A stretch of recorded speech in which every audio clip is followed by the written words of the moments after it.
Fogo Morto, de José Lins do Rego, capítulo 7. Segundo vídeo.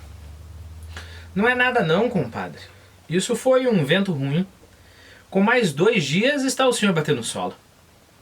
O mestre José Amaro sorriu e fechou os olhos, cansado, sem força para levantar a voz. Lá dentro, a sua mulher se abriu com a visita. Há 2 noites que não durmo, comadre. A menina deu outra vez para a tristura. E a doença de Zeca é uma coisa que não sei o que é. Avalie que ele deu agora para sair de noite como um maluco, com esta friagem da tarde e transanteontem. Um outro jeito de falar transanteontem é transanteontem. Tem um N a menos ali, né? Transanteontem me chegou o seu Lucindo com a notícia da morte de Zeca. Estava morto numa touceira de cabreira, na beira do rio. Encontrei o homem quase que defunto, e o povão que acudiu, e o falaço do povo. Eu sei que estão falando de Zeca como lobisomem, é uma desgraça. Estão falando da menina também. E falando o que, minha comadre? Que povo infeliz! Aí as lágrimas correram dos olhos da velha sinhá. Quis se conter e não teve força. Um soluço estrangulado foi um grito no silêncio da casa. Novamente. Um soluço estrangulado, um soluço que estava apertado, foi um grito no silêncio da casa. A comadre não deu uma palavra, deixou que passasse um instante doloroso. Minha comadre, muito sofre uma mãe com uma filha com uma doença de cama. Mas esse sofrer não é nada comparado com o meu. Veja, comadre, a pobre Marta com esta agonia, com este desespero, parece que a pobre está tirando um castigo de Deus. E agora apareceu essa coisa em Zeca. A comadre sabe o que o povo anda dizendo. Eu fico até com vergonha de botar a cabeça para fora da casa. Outro dia, na beira do rio, uma menina do Riachão, sem me conhecer, foi me dizendo tudo. Isso passa, comadre. Logo chegará o dia em que Marta ficará boa e o compadre não terá mais nada. Na porta de trás, José Passarinho botou a cabeça. Quer alguma coisa, seu José? Não quero nada não, dona Sinhá, só queria saber da saúde do mestre. Vai melhor, graças a Deus. Dona Sinhá, levei o saco de farinha e a manta de carne para Lípio. Ele já sabia da doença do mestre e me disse que vinha aqui amanhã. O mestre não pode falar, não? Entre, seu José, vá lá dentro. E depois que Passarinho saiu, Dona Sinhá continuou. Eu não tenho com quem me abrir. Vivo nessa casa sem uma criatura que me console. No quarto, Marta gemia abaixo. É assim o dia todo. Já pensei até em levar para a Sinhá Donata fazer reza. Não acredito na coisa. E para que bulir com essa gente? Comadre, eu também vivo assim dentro de casa. Cada um de nós tem o seu calvário. O meu é Vitorino. E a vida de Vitorino, como um judeu errante, sem parar, falando de uns, falando de outro, numa vagabundagem que não para. Calaram-se um instante. Ouvia-se o sussurro da conversa do mestre com José Passarinho. Comadre, eu quero lhe contar uma coisa. A voz de Dona Sinhá era trêmula, num tom de segredo, de medo profundo. Assim como a tristeza dela é uma tristeza profunda, o medo dela é um medo profundo. Comadre, estou com medo do Zeca. Aí parou, baixou a vista como se tivesse cometido uma falta grave e falasse para justificar-se. Estou com medo dele. Como assim ela está se justificando, simplesmente reafirmando o que ela acabou de afirmar? Né? Como se falasse para justificar. Como se ela falasse, não é minha culpa, é assim e assim. Né? Não é eu que estou criando esse medo. Esse medo está em mim. Né? E a gente pode até pensar, né? Esse medo nem é culpa não está só nela, né? O medo é o próprio José Amaro que emana. Né? Assim a Adriana aproximou-se da amiga para lhe dar força, ânimo, para que pudesse falar. Medo de quê, comadre?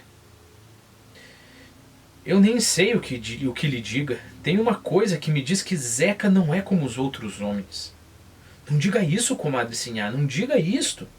Estou falando porque preciso tirar isso dentro de mim. Eu quero que isto desapareça de uma vez, suma-se da minha mente. A senhora não avalia o meu sofrimento. É esta filha doente, é este marido. Lembre-se que o José Amaro também pensa assim, né? É essa filha doente e essa mulher imprestável que desgraçou a vida dele. Né?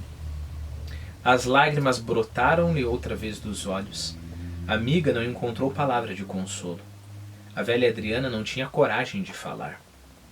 O que poderia dizer à sua amiga, aquela que era madrinha de seu filho Luís, a pessoa que mais lhe merecia, a comadre Sinhá, de gênio tão macio, tão dada com todos? Comadre, isso é nervoso, é cisma. Mas as palavras não tinham força. Eram palavras de consolo. Olha que interessante. Quando ela falou, isso é nervoso, é cisma. As palavras da Sinhá Adriana não tinham força. Eram apenas palavras de consolo. Zeca deu para sair de noite e quando ele volta, só queria que a senhora visse como entra. Vem como se tivesse um ente dentro dele. Vira na rede, fala só, dá grito no sono. Ele não era assim, comadre. E no outro dia é um gritar de doido. Briga com a filha, descompõe-me, é outra criatura. Comadre, o compadre José Amaro sempre foi homem deste calibre. Pode estar mais velho, mais renitente. Isso é cisma da comadre. Era bom que fosse. Quando ele botou aqueles olhos em mim, saí correndo como se tivesse visto um demônio. Felizmente que Marta não viu nada. Passarinho voltou com um recado do mestre. A velha Sinhá entrou para saber o que era. Olhe, Sinhá, o Alípio vem aí com uma nova encomenda para o capitão. Se amanhã eu puder me levantar, eu vou em pessoa ao salu. Se não, tu irás outra vez. A mulher ouviu-o em silêncio. A voz do marido parecia mais forte e sua cara mais humana naquele instante. Me disse Passarinho que o Alípio anda com receio de denúncia. Ele se queixa do Laurentino. Todo dia eu digo nessa casa que aquele cachorro não me engana. Mas o capitão dá conta dele.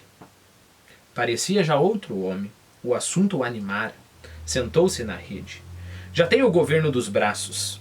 Amanhã estou de pé. A mulher não dava uma palavra. A comadre ainda está aí? Não fala com ela dessas coisas. Estou até com fome. Tu queres um brote com café? Brote é um pão de milho. Tu queres um brote com café? Traz. A velha Sinhá voltou para a comadre e encontrou-a conversando com Marta. Reparou na filha que nem parecia a mesma. Marta está me mostrando uns bordados que está fazendo para Dona Neném. Está um brinco. Qual nada, Sinhá Adriana? E riu-se. A mãe irradiava alegria. Quem riu-se e falou foi a Marta, né? A mãe irradiava alegria. Há 4 dias que não ouvia a voz da filha, falando assim como uma pessoa comum. E quis agradá-la. Chegou-se para perto dela e passou a mão pelos cabelos estirados. Marta fugiu bruscamente da carícia e olhou com fúria para ela. Depois pegou na almofada e retirou-se para o quarto. A velha Sinhá olhou a amiga e abanou a cabeça com desalento. É isso que a senhora vê. É assim todo dia comigo. Como se fosse minha intrigada.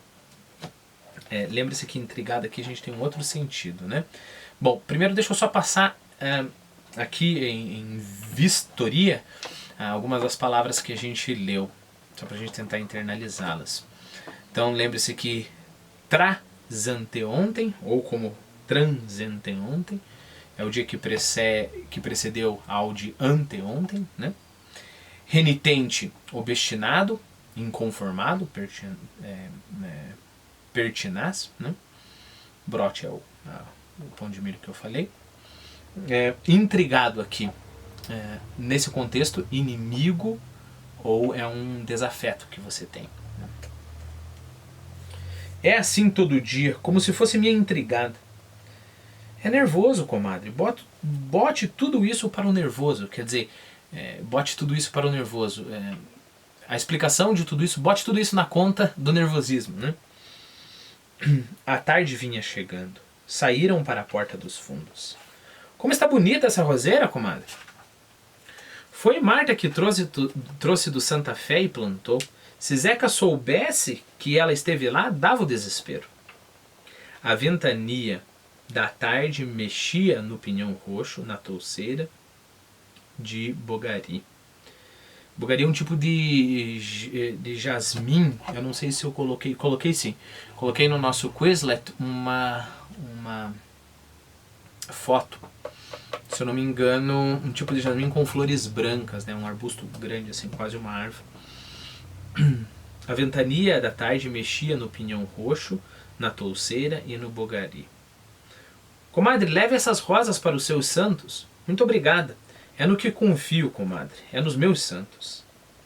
Gemia baixo a filha, mas a ventania balançava os galhos do genipapeiro carregado de frutas. Tudo se animava com o nordeste, o vento nordeste, né, que levantava poeira na estrada. Olha que interessante, gemia baixo a filha, mas a ventania. Então é o próprio narrador que estabelece esse contraste, né?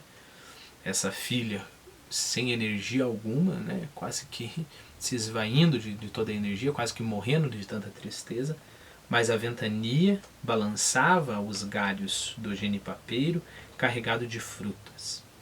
Tudo se animava com o nordeste que levantava poeira na estrada, menos a filha.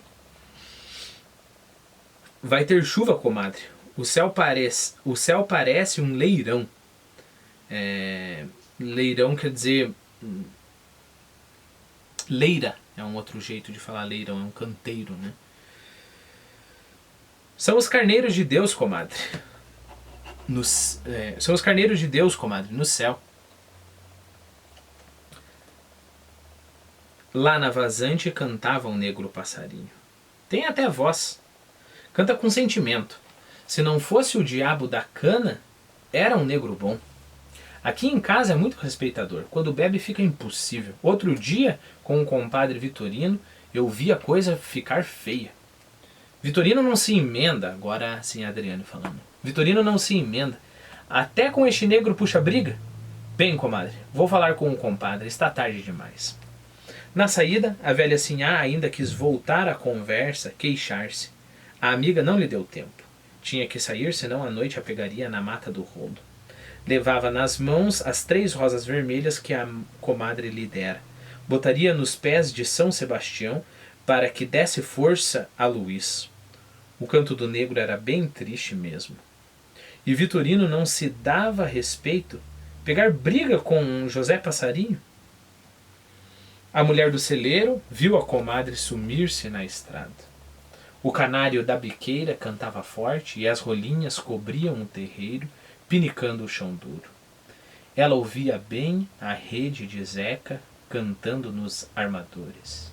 Ficou um pouco sem olhar para coisa nenhuma. José Passarinho cantava com toda a sua alma. Queria agradar ao mundo. Ele cantando, né? Vejo uma barca vagando nas ondas verdes do mar. Ainda era cedo para agasalhar as galinhas. O vento brando agitava a pitombeira. Viera para aquela casa com a morte do pai do marido.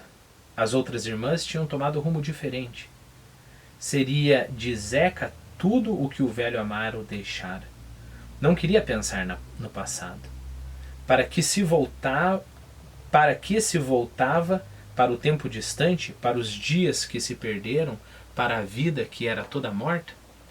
Lá dentro estavam seus tormentos. Olhava assim absorta para a estrada, para os altos verdes, e não via coisa alguma. Fora-se a sua amiga Adriana. Só a ela confiava as mágoas que lhe enchiam o coração. Ouviu então o tilintar do cabriolé que ia para o pilar. A carruagem passou com os cavalos às carreiras. Nem teve tempo para ver os passageiros. Reparou que o boleeiro nem se virara para o lado da casa. Sempre que o coronel Lula passava pela sua porta, tirava o chapéu. Agora a carruagem cortou a estrada como um raio, com uma pressa que não era natural. Saiu para agasalhar as galinhas e apareceu-lhe o caçador Manuel de Úrsula, com a espingarda nas costas e o bornal cheio de arribaçãs. Arribaçã é um tipo de ave, né? Eu acho que eu não coloquei arribaçã. Coloquei sim. Coloquei... Bom, é um tipo de pombinho, eu coloquei diversos sinônimos aqui, né? Pomba amargosinha, pomba de arribação, pomba de bando, pomba do meio, etc, etc.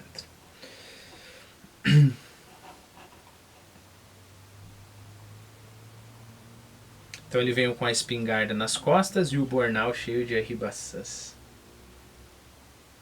Estão chegando as bichinhas, dona Sinhá. Este ano está escasso, mas quando apertar mais a seca vai dar muito.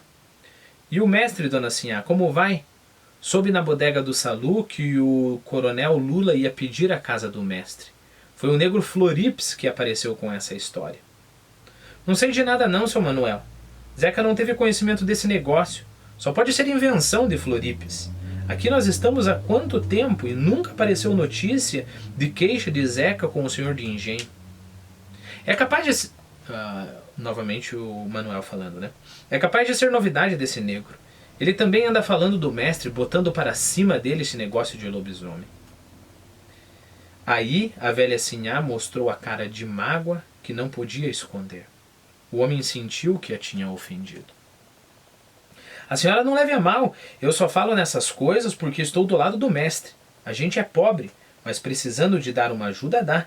Sou morador do engenho velho desde os tempos dos meus avós. Piso aquela terra desde que me entendo de gente. Pois bem, outro dia me apareceu um feitor com cara de poucos amigos para me falar em pagamento de foro.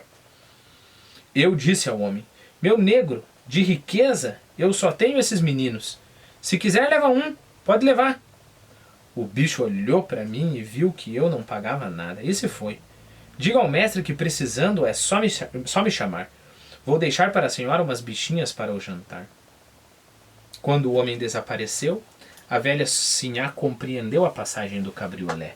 Lembrou-se do recado que viera da casa grande para o seu marido.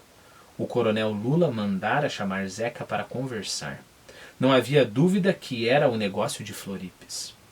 Aquela era a sua casa. Aquelas, as suas flores. Tudo aquilo ela tinha como coisa de sua existência. Veio-lhe um amor desesperado por tudo.